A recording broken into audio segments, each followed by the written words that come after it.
Hello everyone. तो ऐसे बहुत से कवि हुए हैं जिन्होंने प्राकृतिक वर्णन बहुत ही खूब। प्रकृति जो कवियों का बहुत ही फेवरेट टॉपिक रहा है, जिस पर वो कविताएं लिखी। हमने सूर्यकांत त्रिपाठी निराला जी को भी पढ़ा है, महादेव वर्मा जी को भी पढ़ा है। बहुत सारे ऐसे कवि रहे। ऐसे ही हमारे एक कवि हैं नागार्जुन जी, जिन्होंने एक बहुत खूबसूरत कविता लिखी है, बादल को घिर। तो आज इस कविता को ही पढ़ने वाले। हेलो एवरीवन, मैं रूपाली वर्मा आज लेकर आई हूँ क्लास 11th हिंदी इलेक्टिव की हमारी बुक है अंतरा भाग 1 और इसके काव्य खंड की। तो आज हम कविता पढ़ेंगे, वो है बादल को घिरते। इस कविता में हिमालय पर्वत पर छाने वाले बादलों का बहुत ही खूबसूरत सा चित्रण किया है नागार्जुन जी। तो इस पूरे आज वीडियो में हम देखने क्या वाले। सबसे पहले हम देखेंगे कवि परिचय, यानी कि नागार्जुन जी का परिचय। उसके बाद कविता का सार। कविता का सार आपको बहुत ज्यादा हेल्प करेगा, जहां पर कहीं आपको प्रतिपाद्य लिखना हो, सार लिखना हो, सारांश लिखना हो, तो ये सारे जो आपको मैं सार कराऊंगी आपको काफी हेल्पफुल। उसके बाद हम देखेंगे संपूर्ण व्याख्या, यानी कि हमने ये पूरी कविता 6 काव्यांशों में बांटी है और इन 6 काव्यांशों को हम लाइन वाइज एक्सप्लेन करेंगे और फिर उसकी व्याख्या, और साथ ही साथ हर काव्यांश के साथ उसका काव्य सौ। चलिए बढ़ते हैं हम अपनी आज की कविता पर। तो उससे पहले, जैसा कि हमने कहा कि सबसे पहले हम देखेंगे कवि परिचय। कवि है हमारे नागार्जुन जी। अब नागार्जुन जी क्या कहते हैं, ये इससे पहले कि नागार्जुन जी कौन है, कहाँ इनका जन्म हुआ, ये जानना हमारे लिए पहली है। तो करते हैं कवि नागार्जुन जी। नागार्जुन जी का जन्म हुआ 1911 में और उनकी मृत्यु हुई 1998, यानी कि 1911 में इनका जन्म हुआ और 1998 में इनकी मृत्यु हुई। देखिए आगे क्या है। प्रगतिवादी कवि नागार्जुन का जन्म वर्ष 1911 में बिहार के दरभंगा जिले के सतलखा ग्राम में हुआ था। ठीक है, कहाँ हुआ था? सतलखा ग्राम में हुआ था। इनका वास्तविक नाम वैद्यनाथ मिश्र था। तो अब ये आपको जो है वो ध्यान रखना होगा कि उनका नाम वैद्यनाथ मिश्र है। पहले ये यात्री नाम से लिखा करते थे। चूंकि देखिए इनकी कविता आप लोगों ने क्लास 10th में भी पढ़ी है, यदंतुरित मुस्कान, जिसमें उन्होंने बताया है कि उनका जीवन घुमक्कड़ यानी कि प्रवासी रहा है। तो इसी को इन्होंने अपना नाम ले दिया था, यानी कि यात्री। बाद में बौद्ध धर्म ग्रहण करने के पश्चात इन्होंने अपना नाम महात्मा बुद्ध के प्रसिद्ध शिष्य के नाम पर नागार्जुन रख लिया। नागार्जुन का आरंभिक जीवन अभावों और संघर्षों से जूझते हुए भी था। इसी अभाव ने इनमें शोषण के प्रति विद्रोह की भावना को भर दिया। अपने अभावग्रस्त जीवन व उनमें घटित दुखद घटनाओं के कारण ही ये मानव समुदाय के दुख को पहचान सके। इनकी प्रारंभिक शिक्षा संस्कृत पाठशाला में हुई। तत्पश्चात इन्होंने काशी हिंदू विश्वविद्यालय में व्याकरण का अध्ययन किया। इसके बाद संस्कृत भाषा के शास्त्रार्थ यानी कि शास्त्र के जो आचार्य तक का अध्ययन कलकत्ता यानी कोलकाता में जाकर किया।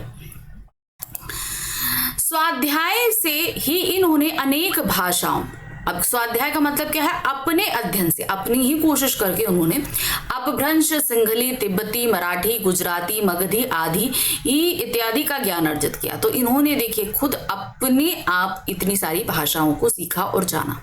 स्वभाव से ये भ्रमणशील प्रकृति के थे। नागार्जुन ने विवाह के कुछ वर्ष पश्चात ही गृहस्थ जीवन को त्याग दिया। समझ में आया? विवाह के कुछ समय पश्चात ही, और श्रीलंका चले गए। वहां वे संस्कृत के आचार्य बन गए। श्रीलंका प्रवास के समय ही इन्होंने पाली भाषा और बौद्ध धर्म का गहन अध्ययन किया। अब चूंकि आप सभी को पता है कि भाई श्रीलंका में बौद्ध धर्म का बहुत प्रचलन है।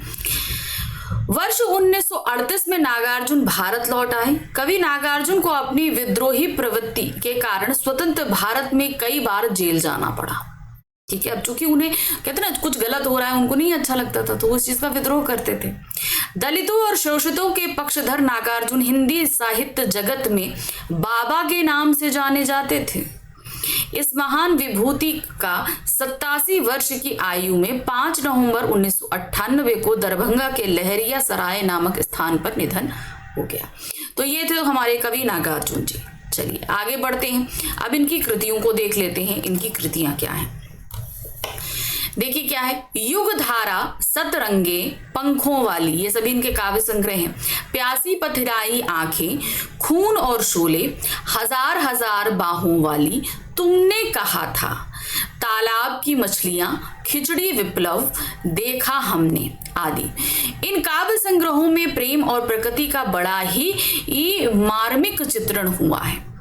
चित्रा, पत्रहीन, नग्नगाह इनके मैथिली काव्य संग्रह, जो कि आप सभी को पता है बिहार में मैथिली भाषा बोली जाती है, तो मैथिली काव्य संग्रह से इन्होंने लिखा है। फिर आते हैं इनके खंड काव्य। भस्मांकुर, इनका इस खंड काव्य में भस्मासुर की पौराणिक कथा का नए रूप में प्रस्तुत किया गया है। आप सभी को पता है भस्मासुर की कहानी, तो उसी पौराणिक कथा है जिसे इन्होंने नए रूप में प्रस्तुत किया। फिर आ जाते हैं उपन्यास इन्होंने लिखे, यानी कि नॉवल। रतिनाथ की चाची, बलमंचा, नई पौध, बाला बटेश्वरनाथ, दुखमोचन तथा वरुण के बेटे, ये सभी इनके हिंदी उपन्यास है, हिंदी में लिखे गए हैं। पारो, नवतुरतिया इनके मैथिली उपन्यास है। फिर आते हैं निबंध। निबंध में इनका क्या दिया गया है? निबंध है इनका महाप्राण निराला पर समीक्षात्मक निबंध है, ध्यान रखिएगा। सूर्यकांत त्रिपाठी पर इनका ये एक समीक्षात्मक निबंध लिखा गया है। अब हम आ जाते हैं कविता के सार पे। ये पूरी कविता, जैसे कि मैंने बताया कि आपको बहुत ज्यादा आगे हेल्पफुल रहेगा, इसलिए इसको मैंने यहाँ पर शामिल किया है। देखिए क्या है पूरी कविता। बादल को घिरते देखा कविता में नागार्जुन ने बादल के कोमल और कठोर दोनों रूपों का वर्णन किया है कि कोमल बादल किस तरीके से रहते हैं और कठोर कैसे रहते हैं। कोमल जब घिरते हैं तो हमें बड़े अच्छे लगते हैं, लेकिन जब वो घोर बारिश करते हैं तो वो थोड़े कठोर से भी हो जाते हैं। जिसमें हिमालय की बर्फीली घाटियों, झीलों, झरनों तथा देवदार के जंगलों के साथ साथ किन्नर किन्नरियों के जीवन का यथार्थ चित्रण भी शामिल है। हम सभी के पुराणों में किन्नर किन्नरियों का बहुत ज्यादा हम उल्लेख देखते हैं, तो उन्हीं का वर्णन यहाँ पर इन्होंने किया है। कविता में हिमालय पर्वत की बर्फ से ढकी चोटियों पर उड़ते हुए बादलों तथा मानसरोवर के कमलों पर मोतियों के समान गिरती बूंदों का मनोहारी चित्रण किया है। गर्मी और उमस से बचने के लिए दूर दराज से हंस आकर झीलों पर तैरते हैं। सुनहरी धूप में सरोवर की काई के रंग की घास का किल्लोल करते चकवा चकवी, यानी कि जो वहां अब सरोवर होता है, सरोवर में काई जम जाती है तो जैसे लगता है ग्रीन कलर की कारपेट बिछी है, तो उसपे चकवा चकवी किस तरीके से खेलते हैं। तथा दुर्गम बर्फीली घाटी में स्वयं की नाभि से आने वाली गंध को खोजते कस्तूरी मृग का वर्णन मन को मोहित कर लेता है। तो यहाँ पर इन बर्फीली घाटियों, पहाड़ों पर, घाटियों पर कूदते हुए कस्तूरी मृग का भी वर्णन किया गया है। पर्वतों पर तूफान आने पर बड़े बड़े बादल के टुकड़े गरज कर आपस में टकराते हैं, तो जैसे लगता है कि वो युद्ध कर रहे हैं, लड़ाई कर रहे हैं, ये चीज बताई। देवदार के वनों में लाल सफेद भोज पत्रों से बनी कुटिया में मृग की छाल पर बैठे किन्नर किन्नरियां विभिन्न प्रकार के फूलों से स्वयं को सजाते हैं तथा मदिरा के नशे में मस्त होकर बांसुरी बजाते हैं। तो वहां पर जो लोग रहते हैं किन्नर किन्नरी, उनके बारे में भी वर्णन किया है। तो ये था हमारा कविता का सार, जहां पर मैंने आपको बताया कि किस तरीके से जो है वो लोग वहां पर रहते हैं और रहने के साथ ही जो है वो कैसे अपने क्या कहते हैं दिनचर्या को बिताते हैं, कैसे सजते संवारते हैं, सभी का वर्णन बहुत खूबसूरती के साथ किया है। ठीक है, आगे बढ़ते हैं। अब हम कविता शुरू करते हैं। कविता ये 6 काव्यांशों में, थोड़ा ध्यान दीजिएगा। अमल धवल गिरी के शिखरों पर बादल को घिरते देखा, छोटे छोटे मोती जैसे उनके शीतल तुहिन करणों को मान सरोवर के उन स्वर्णिम कमलों पर गिरते देखा, बादल को घिरते देखा। अब जैसे मैं आपको बता चुकी हूं कि हिमालय पर्वत पर ही बादल को घिरते हुए कवि ने देखा है और फिर उसका वर्णन किया है। तो क्या कहते हैं, अमल धवल गिरी के शिखरों पर, यानी कि अमल धवल यानी कि जो है सफेद बर्फ गिरे हुए शिखरों पर, गिरी पर्वत के चोटियों पर, पर्वत की वो चोटियां जो बर्फ से ढकी हुई हैं, उन पर मैंने बादल को घिरते देखा। कौन कह रहे हैं, कवि। छोटे छोटे मोती जैसे उनके शीतल तुहिन करणों पर। अब बादल जब बरसते हैं तो क्या करते हैं, वहां पर जो है मानसरोवर मतलब मानसरोवर एक तालाब है, बहुत फेमस है। तो मानसरोवर में कमल खिले हुए हैं, उन कमल पत्तों पर इन वर्षा के बूंदे जब गिरती हैं तो ठहर जाती हैं, तो जैसे लगता है कि वो बर्फ की बूंदे। तुहिन का मतलब क्या होता है, बर्फ। ठीक है, तुहिन का मतलब क्या होता है, बर्फ। तो वही चीज कह रहे, छोटे छोटे मोती जैसे वो कर्ण जब कमल के पत्तों पर दिखते हैं तो जैसे लगता है छोटे छोटे बर्फ के टुकड़े हैं, मानसरोवर के उन स्वर्णिम कमलों पर गिरते देखा। समझ में आया, मानसरोवर जो है वो तालाब है, और उन तालाब के कमलों पर, तालाब पे जो कमल खिले हुए हैं उन पे ये बादल की बूंदें जो ठहर जाती हैं वो स्वर्णिम तुहिन करणों। अब स्वर्णिम क्यों कहा जा रहा है, क्योंकि सूरज की रोशनी उन पर पड़ती है, तो वो कैसे दिखते हैं, स्वर्णिम, यानी कि सुनहरे चमकने लगते हैं। वैसे वो होते हैं कैसे, छोटे छोटे बर्फ के टुकड़े के समान छोटी छोटी बूंदें लग रही है, लेकिन वो स्वर्णिम इसलिए हैं क्योंकि वो उन पर सूरज की रोशनी पड़ रही है। बादल को मैंने घिरते देखा। तो ये था पहला काव्यांश। अब इसमें संदर्भ देखेंगे। अब संदर्भ पूरी कविता का एक ही रहेगा, इसको आप ध्यान रखना, ठीक है। पूरी जो कविता है उसमें एक ही संदर्भ हमारा चलेगा। देखिए क्या है, प्रस्तुत काव्यांश हमारी पाठ्यपुस्तक अंतरा भाग 1 में संकलित कविता बादल को घिरते देखा से अवतरित है। यह कविता प्रगतिशील एवं साम्यिक बोध के कवि नागार्जुन द्वारा रचित है। तो ये जो संदर्भ है, आप कोई भी पूरी कविता में कोई भी आपके पास काव्यांश आएगा, संदर्भ सेम रहेगा, प्रसंग बदलता रहेगा। प्रसंग क्या दिया है, प्रस्तुत पंक्तियों में कवि ने पर्वत की चोटियों पर बादलों के घिरने व स्वर्ण कमल पर उनकी बूंदों के गिरने का वर्णन किया है। मानसरोवर में कैसे कमल खिले हैं, सोने के कमल खिले हुए, ये चीज बताई गई है। चलिए अब इसकी व्याख्या देखिए क्या दिया गया है। कवि कहता है कि बादलों के स्वरूप को उसने अपनी आंखों से निहारा है। वह कहता है हिमालय पर्वत की ऊंची ऊंची चोटियों स्वच्छ निर्मल श्वेत बर्फ के ऊपर घिरते हुए बादलों को उसने स्वयं देखा है।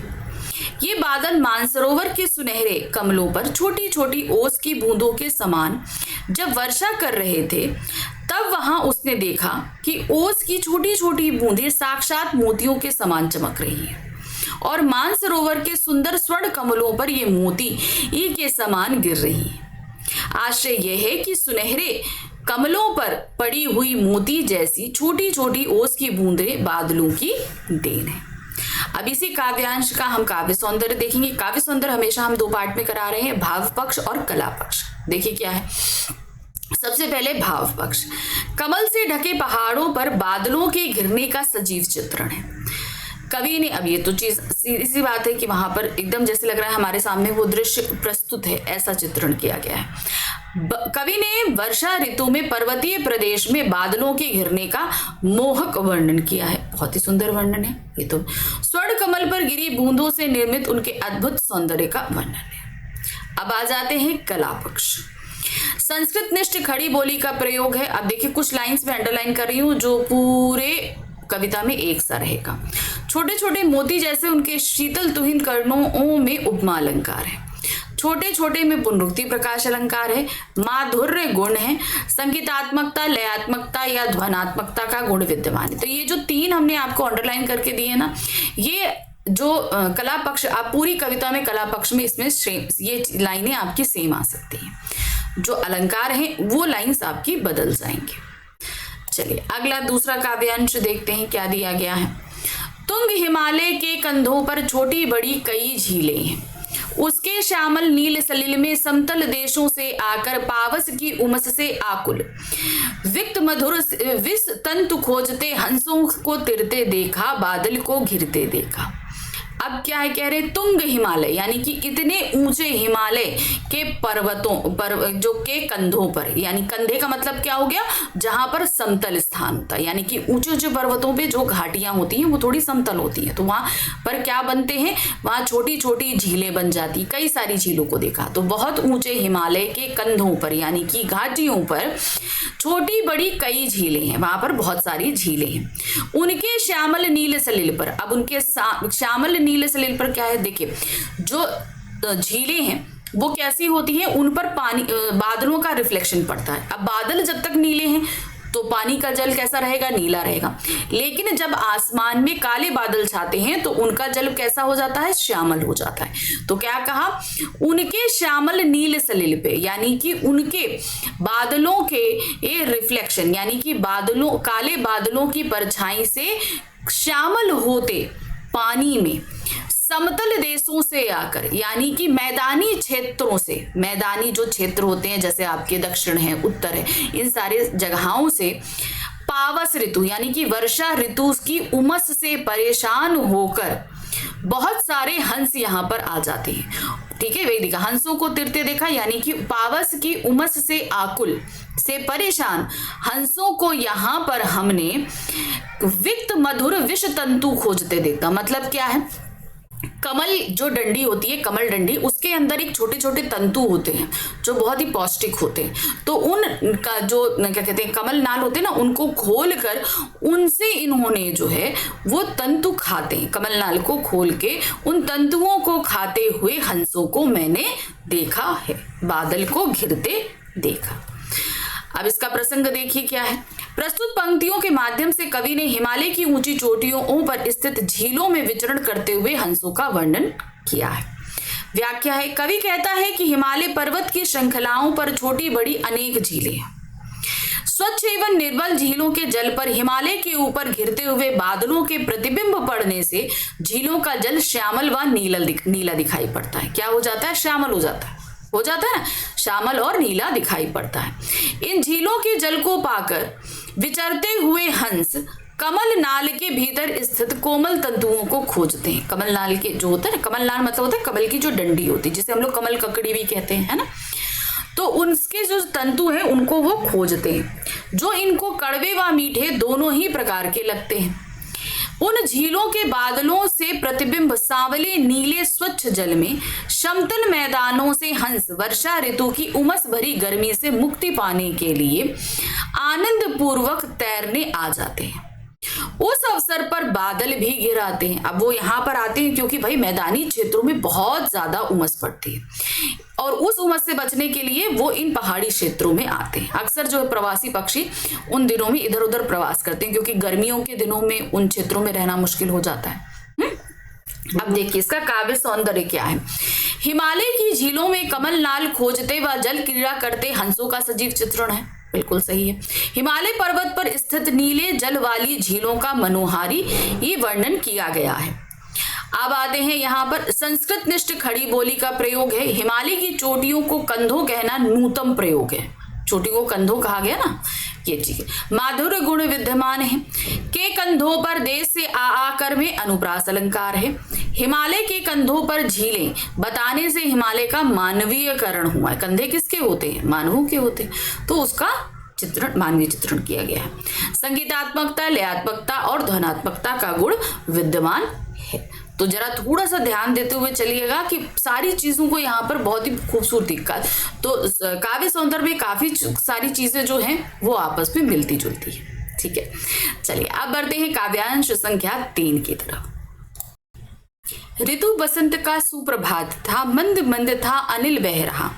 बालारुण की मधुर किरणें थी, अगल बगल स्वर्णिम शिखर थे। एक दूसरे से वे रहते हो अलग अलग रहकर ही जिनको सारी रात बितानी होती। निशा काल से चिर अभिशापित बेबस उस चकवा चकवी का बंद हुआ क्रंदन फिर उसमें उस महान सरोवर के तीरे। शैवालों की हरी दरी पर प्रणय कलह चिढ़ते देखा, बादल को घिरते देखा। अब यहाँ पर क्या कह रहे हैं कवि, देखिए ऋतु बसंत का सुप्रभात था, यानी कि वसंत ऋतु थी और सुबह सुप्रभात यानी कि सुबह सुबह का समय था। मंद मंद था अनिल बह रहा, यानी कि धीरे धीरे जो है वो हवा बह रही थी। बालारुण की मृदुल किरणें थी। अब बालारुण का मतलब यानी कि बाल सूरज कब होते हैं, छोटे सूरज कब होते हैं, जब सुबह सुबह निकलते हैं। तो सूर्योदय उदय के समय जो है मृदुल किरणें, यानी कि किरणें कैसी रहती हैं, कोमल रहती हैं। उस समय ज्यादा हम लोग को मतलब इतनी तेज गर्म नहीं लगती है। जैसे जैसे सूरज बढ़ता है तो सूरज की तपिश बढ़ती जाती है। तो बालारुण की मृदुल किरणें थी, यानी कि सुप्रभात की जो कोमल किरणें थी वो पड़ रही थी। अगल बगल स्वर्णिम शिखर थे। अब सूरज जब उगता है तो आसपास क्या थे, पर्वत थे, और उन पर्वत पर बर्फ जमी थी। लेकिन सुबह की किरणें पड़ने के कारण वो बर्फ कैसी थी, सुनहरी चमक रही थी, है ना। अगल बगल जो है वो शिखरों पर पड़ी बर्फ स्वर्ण के समान चमक रही थी और वो सोने के शिखर लग रहे थे। एक दूसरे से विरहित हो, यानी कि एक दूसरे से अलग हुए, अलग अलग रही जिनको सारी रात बितानी थी, यानी कि एक दूसरे से अलग होकर सारी रात बिताने का श्राप जिनको प्राप्त है। किनको प्राप्त है अलग अलग रहने का, चकवा और चकवी को। एक दूसरे से विरहित यानी कि दूर रह चुके, अलग अलग रहकर जिनको सारी रात बितानी होती, निशा काल के चिर अभिशापित, यानी कि जिनको ना जाने कब से अभिशाप मिला है, ना जाने कब से उनको रात में अलग होकर बिताने का अभिशाप मिला है। उस बेबस उस चकवा चकवी को, उन बेचारे चकवा चकवी को बंद हुआ क्रंदन फिर उनमें उस महान सरोवर तीरे। अब चूंकि सारी रात वो दोनों एक दूसरे से अलग थे, तो जब सुबह हुई, अब सुबह तो हो गई थी, तो सारी रात उन लोगों ने अलग होकर जो बिता ली थी, अब सुबह मिलने पर उनका क्रंदन बंद हुआ, क्योंकि वो एक दूसरे से अलग थे तो वो जो रो रहे थे सारी रात, अब सुबह उनका क्रंदन बंद हुआ। फिर उनमें उस महान सरोवर के तीरे, यानी कि कौन सा, मानसरोवर के तीरे, मानसरोवर के किनारे, शय वालों की हरी दरी पे। अब वहां पर शय वालों पर क्या है, काई जमी थी, ठीक है, पत्थरों पर जो काई जमी हुई थी वो जैसे लग रहा था ग्रीन कलर की कारपेट। हरी दरी पर प्रणय कलह चिढ़ते देखा। प्रणय मतलब हो गया मिलन, यानी कि प्यार, और कलह मतलब लड़ाई, यानी कि मान मुनव्वर, जैसे प्यार में होता है ना रूठा मनाना, उस तरह से हमने उन दोनों को प्यार करते देखा, बादल को घिरते देखा। अब इसका देखिए प्रसंग क्या है। प्रस्तुत पंक्तियों के माध्यम से कवि ने पर्वतीय प्रदेश में बसंतकालीन मनोरम प्रभात में स्वर्णिम आभा से चमकते पर्वत और चकवा चकवी नामक पक्षियों के प्रणय कलह का चित्रण किया है। यह वसंत ऋतु की सुहानी सुबह थी। धीमी धीमी सुगंधित वायु चल रही थी। उदित होते हुए सूर्य की सुनहरी किरणें बर्फ से ढकी चोटियों पर पड़ रही थी, जिसके कारण वे चोटियां सुनहरी लग रही थी। वर्षों से रात्रि में बिछुड़ने के श्राप से ग्रसित चकवा चकवी सूर्य के उदित होते ही पुनः मिल गए। उनकी विरहावधि भी समाप्त हो गई, यानी कि विरह की जो सीमा थी वो समाप्त हो गई। संपूर्ण रात्रि एक दूसरे से बिछड़ने से उत्पन्न दुख व प्रलाप अब उनके मिलन में समाप्त हो गया, यानी कि जो दुख था रात भर बिछड़ने का, सुबह मिलने पर वो समाप्त हो गया। रात भर के वियोग और अब मिलने में मानसरोवर की शैवाल की हरी बिछावन रूपी काई में दोनों प्रणय कलह अर्थात मान मनोवल शुरू हो गया। मतलब रूठना मनाना जो प्रक्रिया होती है प्यार में, वो शुरू हो गई, जिसे कवि ने बादलों के घिरने के उपरांत स्वयं देखा। अब आते हैं इसका काव्य सौंदर्य। मनोरम प्रभात काल एवं प्रकृति का सुंदर चित्रण हुआ है। चकवा चकवी के वियोग और मिलन का दृश्य बांधा गया है। प्रकृति के नैसर्गिक सौंदर्य का यथार्थ चित्रण है। संस्कृत निष्ठ शब्द खड़ी बोली है। मंद मंद अलग अलग में पुनरुक्ति प्रकाश तथा चकवा चकवी में अनुप्रास अलंकार है। शैवालों की हरी दरी में रूपक अलंकार है। माधुर्य गुण विद्यमान है। चित्रात्मक शैली का प्रयोग है। काव्यांश में वियोग एवं संयोग श्रृंगार रस घनीभूत है। वियोग कहाँ पर आ रहा है, जहां रात भर उन्हें अलग रहना पड़ रहा है। संयोग कहाँ आ रहा है, जहां वो सुबह उठकर मिल जाते हैं, वहां पे संयोग श्रृंगार रस है। चलिए अब आगे काव्यांश संख्या 4 पर कह रिया है। दुर्गम बर्फानी घाटी में शत सहस्त्र फुट ऊंचाई पर अलख नाभि से उठने वाले निज के इस ही उन्मादक परिमल के पीछे धावित होकर तरल तरुण कस्तूरी मृग को अपने पर चढ़ते देखा, बादल को घिरते देखा। अभी इन्होंने देखिए इससे पहले काव्यांश में क्या बताया कि चकवा चकवी किस तरीके से रहते हैं हिमालय पर्वत पर। अब वो क्या बता रहे हैं यहाँ पर कस्तूरी मृग के बारे में। दुर्गम बर्फानी घाटी में, यानी कि बहुत ही मुश्किल, जो जहां पर पहुंचना मुश्किल है, ऐसे मुश्किल रास्तों में, बर्फ से ढकी घाटियों में सहस्त्र सहस्त्र फुट ऊंचाई पे, यानी कि लाखों हजारों लाखों फुट की ऊंचाई पर अलख नाभि से उठने वाले, यानी कि अलख यानी कि जो हमेशा उठती रहती है, उस नाभि से उठने वाली निज के उन्मादक परिमल से अपनी ही सुगंध के, अपनी ही नाभि के सुगंध से उठने, उन्मादक यानी कि विचलित कर देने वाली सुगंध के पीछे पागल होकर दौड़ते हुए, के पीछे धावित होकर यानी कि उस पर रीझ कर, पागल होकर दौड़ते हुए तरल तरुण कस्तूरी मृग को देखा। तरल तरुण यानी कि तरल मतलब कैसे, जैसे पानी में आप लाल रंग मिला दो ना तो कैसा वो डाइल्यूट सा हो जाता है ना, तो वो जैसे हल्का सा ट्रांसपेरेंट सा रेड कलर होता है ना, तो उस कलर का जो कस्तूरी मृग है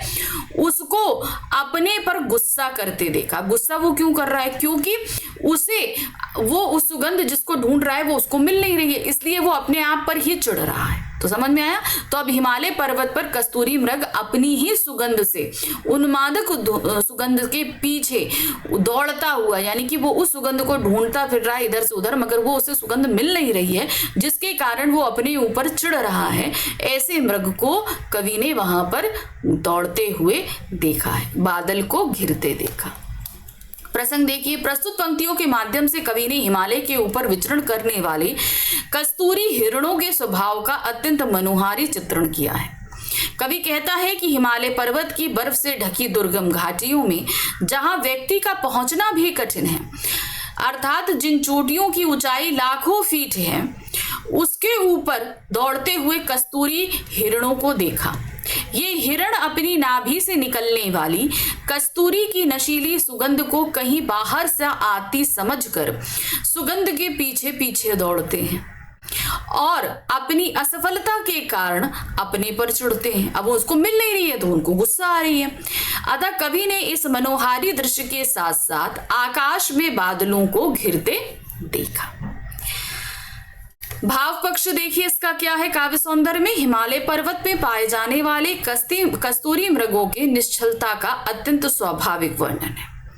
प्रकृति का मनोरम चित्रण, भागते हिरणों का सजीव चित्रण है। ठीक है, कला पक्ष में आइए, संस्कृत निष्ठ खड़ी बोली का प्रयोग है, हो कर एवं तरण तलुर में अनुप्रास अलंकार है। चित्रात्मक शैली, क्योंकि हमारे सामने एक चित्र प्रस्तुत किया जा रहा है हिरणों के दौड़ने का, इसलिए यहाँ पर चित्रात्मक शैली का प्रयोग है। माधुर्य गुण व्याप्त है, संगीतात्मकता, लयात्मकता और ध्वनात्मकता का गुण विद्यमान है। अब आगे काव्यांश संख्या 5 पे यहाँ क्या दिया गया है। कहाँ गया धनपति कुबेर वह, कहाँ गई उसकी वह अलका, नहीं ठिकाना कालिदास के व्योम प्रभावी गंगा जल का। ढूंढा वह परंतु लगा क्या, मेघदूत का पता कहीं पर, कौन बताए वह छाया में बरस पड़ा होगा ना यहीं पर। जाने दो वह कभी कल्पित था, मैंने तो भीषण जाड़ों में नभचुंबी कैलाश शीर्षों पर महामेघ के झंझानिल से गरज गरज भिड़ते देखा, बादल को घिरते देखा। अब यहाँ पर जो है थोड़ा पौराणिक कथाओं के बारे में और हमारे काव्य के बारे में बताया गया है। एक तो हमारा काव्य है संस्कृत का महाकाव्य मेघदूतम, कालिदास द्वारा लिखित गया, उसका वर्णन है। और दूसरा कहा गया है कि कुबेर जी का जो अलका नगरी है, जो कहा जाता है सोने की बनी हुई थी, वो कहाँ है, हिमालय पर्वत पे है। तो उसी का वर्णन यहाँ पर उन्होंने किया है। क्या कहते, कहाँ गया धनपति कुबेर वह, यानी कि कहा जाता है ना कि जो कुबेर जी हैं वो कहाँ रहते हैं, हिमालय में। तो कहाँ वो धनपति कुबेर, यानी कि जो क्या कहते हैं देवताओं के कोषाध्यक्ष हैं, कोष के जो अध्यक्ष हैं वो धनपति कुबेर, वह कहाँ हैं, कहाँ गई उनकी अलका नगरी। और उनकी वो अलका नगरी यानी कि सोने की भरी हुई वो अलका नगरी कहाँ गई, वो हिमालय पे ढूंढ रहे हैं कवि हमारे, वो उनको ये दोनों चीजें नहीं मिली तो वही पूछ रहे हैं कहाँ गई। अब आते हैं वो कहाँ, नहीं ठिकाना कालिदास के व्योम प्रभावी गंगा जल का। अब कालिदास में उन्होंने कहा कि गंगा जल जो है वो इन्हीं क्या कहते हैं यहाँ पर ही बादलों से निकलती है। तो मैंने भी वो गंगा जल का प्रभावी देखने की कोशिश करी पर वो भी मुझे नहीं मिला। कहाँ है, या मतलब कालिदास के मेघदूत में वर्णित वो गंगा जल का व्योम प्रभावी यानी कि बादलों से ये निकलने प्रभावपूर्ण निकलने वाला वो गंगा जल कहाँ है। ढूंढा बहुत परंतु लगा क्या मेघदूत का पता कहीं में। मैंने बहुत ज्यादा ढूंढा पर कालिदास के मेघदूत महाकाव्य में वर्णित मेघदूत यानी कि मेघ रूपी जो दूत हैं, जो संदेशवाहक हैं, वो कहाँ गए नहीं पता। मैं उनको ढूंढा, कौन बताए वह छाया में, क्या पता कौन बताए वह छाया मन, क्या पता वह छायामय, यानी कि वो मेघदूत बरस पड़ा होगा ना यहीं कहीं, हो सकता है यहीं पर कहीं बरस पड़े हों। मतलब उन्होंने कालिदास के मेघदूत में वर्णित मेघदूत को ढूंढने की कोशिश करी, वो नहीं मिले। कुबेर जी को ढूंढने की कोशिश मिली, वो नहीं मिले। उनकी अलका नगरी, वो भी नहीं मिले। मेघदूत में वर्णित गंगा प्रभा को ढूंढने की कोशिश करी तो वो भी नहीं मिले। तो बेसिकली उन्होंने जो महाकाव्यों और पुराणों में जो चीजों का वर्णन है उसको ढूंढने की वहां पर हिमालय में कोशिश करी, पर वो उन्हें नहीं मिले। जाने दो वह कवि कल्पित था, रहने दो अब उनको क्या ढूंढे, शायद ये सभी कुछ कवि की कल्पनाएं थी। ठीक है, मैंने तो भीषण जानों में, अब कवि ने क्या देखा, कवि कहते हैं मैंने तो बहुत भीषण भयंकर सर्दियों में नभचुंबी कैलाश शीर्ष पे यानी कि आकाश को चूमने वाले कैलाश पर्वत के शिखरों पर महामेघ के झंझालिल को यानी कि इन बादलों को गरज गरज कर भिड़ते देखा, यानी कि खूब गरज गरज के चमकते हुए देखा, बादलों को घिरते देखा। प्रस्तुत पंक्तियों के माध्यम से कवि बताता है कि हिमालय पर भले ही अलका या मेघदूत का पता न चला हो, किंतु मैंने बादलों की गर्जना को देखा है। कवि कहता है कि वह हिमालय पर्वत की चोटियों पर बहुत घूमा, किंतु उसे ना तो कहीं पौराणिक कथाओं में प्रचलित देवताओं के कोषाध्यक्ष कुबेर का पता चला और ना ही उनकी नगरी अलका का ही कहीं चिन्ह दिखाई दिया।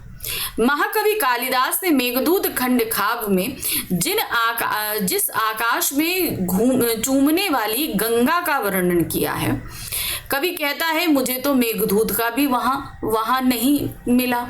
ठीक है, उसका पता कौन देगा, हो सकता है वह मेघ संदेश देने से पूर्व ही इन्हीं पर्वतों पर कहीं बरस पड़ा होगा।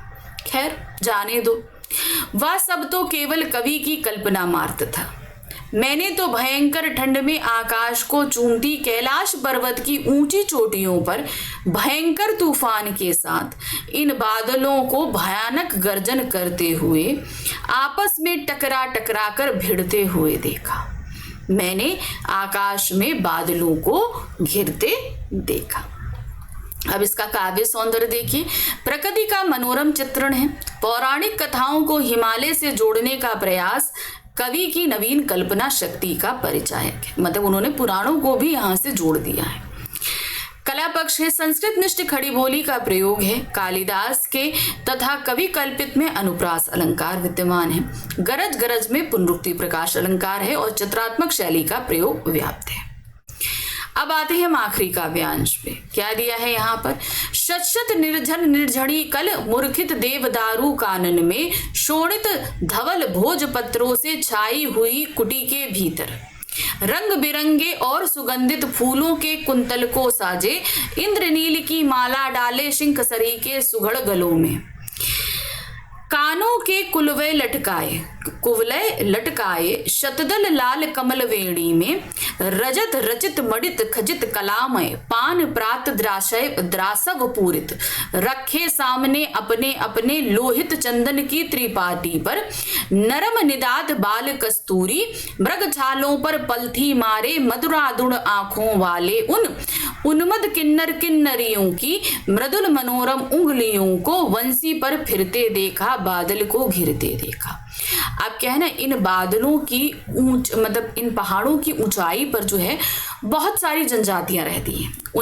उन्हीं में का वर्णन करते देखा कि वो लोग वहाँ की चीज़ों को किस तरीके से उपयोग में लाते हैं, सौंदर्य के लिए, रहने के लिए, ठंड मिटाने के लिए, सभी कुछ उसी का वर्णन यहाँ पर इन्होंने किया है।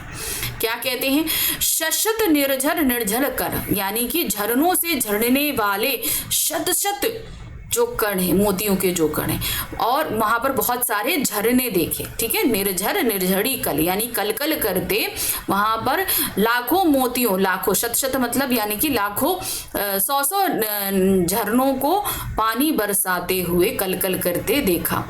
मुखरित देवदारू कानन में, यानी कि वहां देवदार के जो जंगल है, देवदार के पेड़ के जो जंगल हैं में शोणित धवल भोज प्रतोप, यानी कि उनके जो भोजपत्र के जो सफेद बड़े बड़े पत्ते हैं। अब वो पत्ते जो क्या कहते हैं, भोजपत्र के जो पत्ते होते हैं वो बहुत बड़े बड़े होते हैं। तो उन्होंने बोला कि जो भोजपत्र जो होते हैं सफेद, धवल मतलब सफेद, शोणित यानी कि उपजे हुए भोजपत्रों से छाई हुई कुटी के भीतर, यानी कि इन भोजपत्रों से ये बनाई हुई कुटियों के भीतर रंग बिरंगे और सुगंधित फूलों के कुंतल को साजे, यानी कि बहुत सारे रंग बिरंगे और सुगंध देने वाले फूलों से सजे हुए इंद्रनील की माला डाले।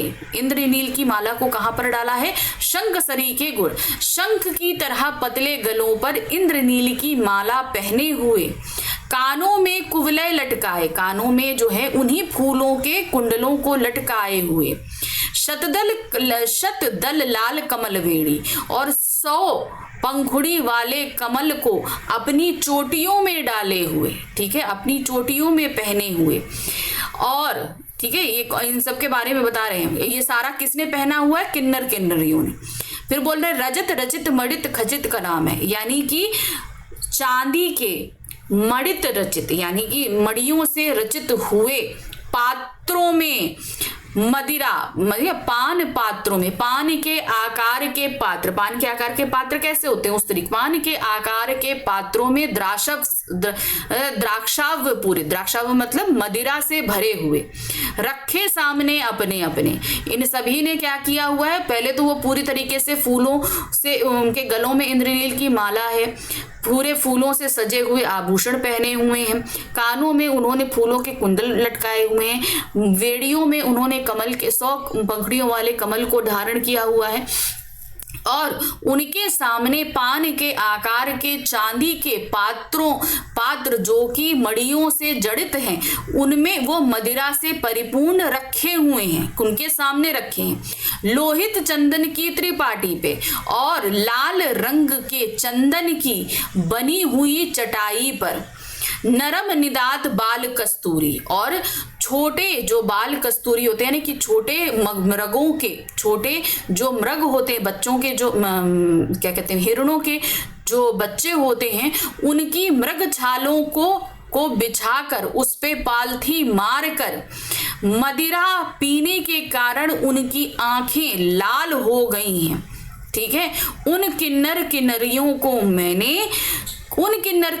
की कोमल उंगलियों में बांसुरी को बजाते हुए देखा है।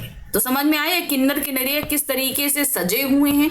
उन्होंने मदिरा धारण करी। मदिरा वो क्यों धारण करते हैं? क्योंकि इन बर्फीली चोटियों पर ठंड को मिटाने के लिए इसको मदिरा पीनी पड़ती है, तो उसके पीने के कारण उनकी आंखें लाल हो गई और इस तरीके से वो वहां पर बैठकर बांसुरी बजा रहे हैं। चलिए अब इसका देखते हैं प्रसंग। प्रस्तुत पंक्तियों के माध्यम से कवि ने किन्नरों के रहन सहन, वेशभूषा, साज सज्जा और उनकी उन्मुक्त जीवन शैली का वर्णन किया है। कवि कहता है, सैकड़ों छोटे बड़े झरनों के कलकर निदाद से शब्द युक्त देवदार वृक्षों के वन प्रदेशों में श्वेत और लाल भोजपत्रों से अपनी कुटिया बनाई है। ठीक है, इन किन्नर किन्नरियों ने किससे अपनी कुटिया बनाई है? भोजपत्रों से अपनी कुटिया को बनाया हुआ है। किन्नरों ने अपने सुंदर बालों में रंग बिरंगे सुगंधित पुष्पों को सजाया है। उन्होंने अपने गले में नीलम की माला पहनी है, नीलम फूलों की माला पहनी है। उनकी गर्दन शंख के समान लंबी व सुंदर है। उन्होंने अपने कानों में नील कमल लटका रखे हैं। उन्होंने 100 पंखुड़ियों वाले लाल कमल अपनी चोटी में सजा रखे हैं। चंदन की लकड़ी से बनी तिपाई पर और उनके समक्ष चांदी से बने और मड़ियों से सजे हुए सुंदर सुरापात्र रखे हैं। इन पात्रों में अंगूरों से बनी मदिरा भरी हुई है। सभी किन्नर और किन्नरियां मृग कस्तूरी की खाल में बने आसन पर पालथी मार के आराम से बैठे सुरापान का आनंद ले रहे हैं। अत्यधिक सुरापान करने के कारण उनकी आंखें लाल हो गई। ये सभी अपनी कोमल उंगलियों से बांसुरी बजा रहे हैं। कवि ने हिमालय क्षेत्र के वनों से किन्नर एवं किन्नरियों की मस्ती और जोश से भरे हुए तथा आकाश में बादलों को घिरते हुए देखा है। चलिए अब इस काव्यांश का भाव सौंदर्य और कला पक्ष देखिए। इंद्रियों पर आधारित पांचों बिंबों का चित्रण इस काव्यांश में हुआ है, जहां हम सुगंध भी देख रहे हैं, चित्रण भी देख रहे हैं, कोमलता के कारण स्पर्श भी बताया गया है, सभी कुछ। किन्नर किन्नरियां अर्धदेव योनि की जाति मानी जाती हैं, जिनकी विलास लीला का सजीव वर्णन हुआ है। कवि ने पर्वतीय क्षेत्र में देवदारू के वनों में निवास करने वाले किन्नर किन्नरियों का भावपूर्ण चित्र प्रस्तुत किया गया है। संस्कृत निष्ठ खड़ी बोली का प्रयोग है।